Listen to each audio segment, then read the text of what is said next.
Eu vou falar sobre o livro O Peso do Pássaro Morto, de Aline Bay, lançado pela editora Nós em 2017. Essa obra ela foi ganhadora do Prêmio São Paulo de Literatura este ano. Eu vou comentar aqui no decorrer desse vídeo que foi um prêmio bastante merecido. O romance ele é dividido em 9 partes, cada uma dessas partes contando sobre a vida da personagem principal, em diferentes idades, dos 8 anos aos 52 anos. Logo aqui na capa, nós podemos ver essas idades que iremos conhecer no decorrer da obra. Então, nós vamos passear pelos 8 anos, 17, 18 e assim por diante até os 52 anos. O livro ele foi escrito em versos, o que não quer dizer que se trata de um livro de poesias ou mesmo de uma epopeia ou algo do tipo. Não, é bom deixar claro que é um romance. Essa questão da divisão dos parágrafos e mesmo da divisão das frases é apenas uma escolha estética, que casa muito bem com o lirismo proposto pela autora. A autora dedica a obra ao canário, que assustado em caber na palma, morreu na minha mão. É a partir desse mote que conhecemos essa história de perdas. A começar lá no primeiro capítulo, aos 8, pela perda da melhor amiga Carla, que ainda criança é assassinada por um cão raivoso, uma morte trágica, como vocês poderão ler. Essa morte ela vai ter um impacto decisivo na vida da personagem.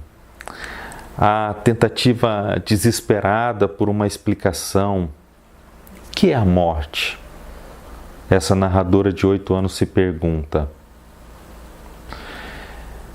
Analisando esse primeiro capítulo, eu não penso que se trata de um diário.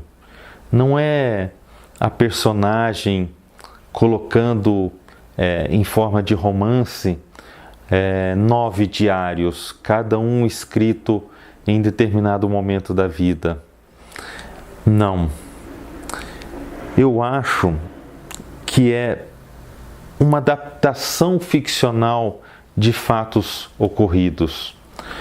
Uma criança de 8 anos pode escrever de maneira tão rebuscada assim? Dificilmente. Tanto é que eu não enxergo diferenças significativas de estilo à medida que as idades vão avançando pelas páginas. Então, o que eu acho é que se trata de uma narradora madura, interpretando e analisando diferentes etapas, diferentes fases, diferentes idades de sua vida. Não se trata, portanto, na minha opinião, de um diário. Ao final do primeiro capítulo, uma outra perda, a perda do seu Luiz, um benzedeiro muito próximo da menina, que, de certa forma, ensinava a ela como interpretar e, às vezes, até como lidar com as grandes perdas, as grandes e inevitáveis perdas da vida. No segundo capítulo, intitulado Aos 17, o machismo leva o namorado da narradora a um ato extremo e muito covarde. Ele a estupra por ciúme e por arrogância. Desse crime, no próximo capítulo, aos 18, nasce Lucas. E aqui nós não podemos interpretar se a vinda de Lucas foi querida pela narradora ou não, e nem é isso que está em jogo. A narradora, então, ela faz essa escolha. Ela se muda para um bairro de São Paulo, consegue um emprego de secretária em um escritório de advocacia e, com a ajuda da vizinha Beth, ela cria o filho sempre distante dela.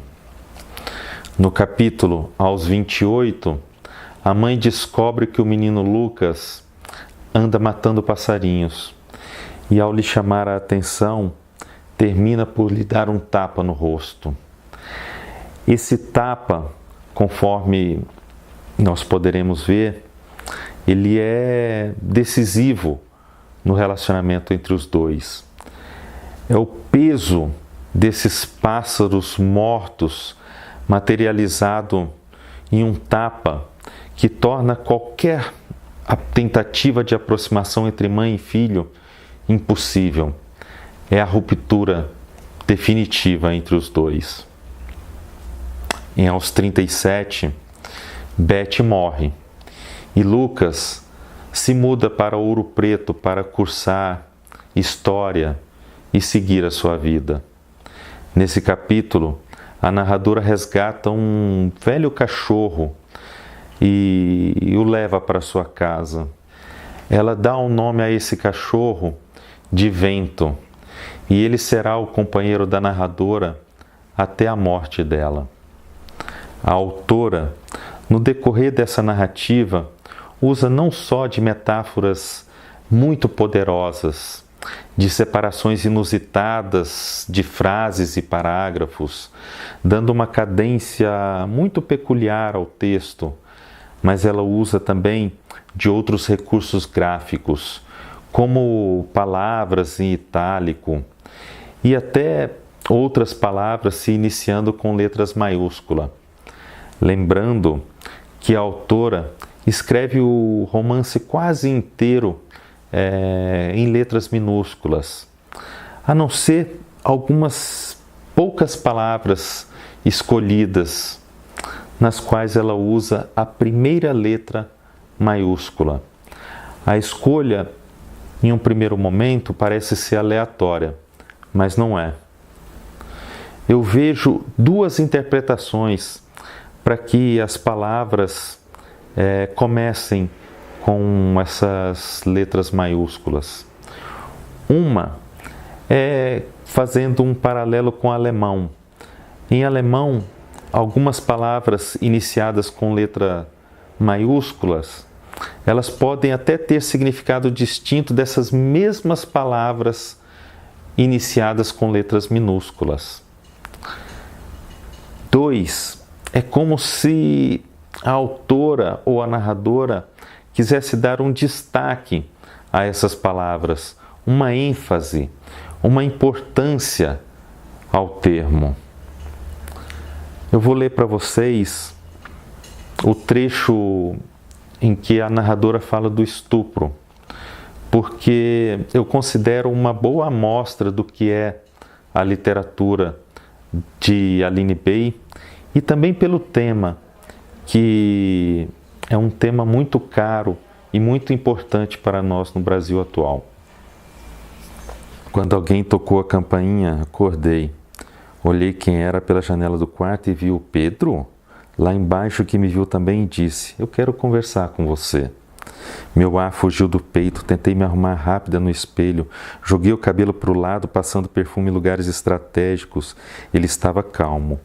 E eu senti alívio, pensei em argumentos como: fiquei bêbada, ninguém trocou o telefone, do cabeludo eu não sei nem o nome, e a Paula foi uma bobagem esquecível entre amigas, eu já esqueci.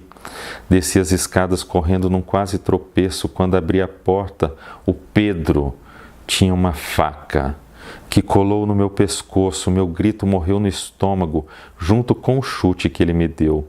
Caí sem acreditar naquele Pedro que arrancou o meu vestido. O contato rente da faca queimava a pele e ardia enquanto o Pedro mastigava meus peitos, pronto para arrancar o bico. Ele lambeu minhas coxas por dentro, a buceta, meu rosto, o cu e a língua, um pau revirando. Entre a reza e o pulo, escolhi ficar dura e estranhamente pronta para morrer. Foi quando o xixi me escorreu as pernas. Tá mijando em mim, sua porca. Ele arrancou o pau para fora e fez o mesmo na minha boca. Engole essa, vadia. O gosto morno era azedo. Ele socou o pau até o fundo mais impossível da minha garganta. Vomitei. O Pedro ria. Disse que arrombadas como eu prestam só para dar. E olhe lá que tem muita putinha bem mais delícia do que eu em cada esquina. Ele abaixou as calças, abriu minhas pernas e meteu com pressa, de olho fechado. A cara toda cerrada, de gozo e nenhum ódio. O ódio agora era meu. Acabou. E eu, melada, o chão, de ardósia, o Pedro subiu as calças, virou as costas e saiu.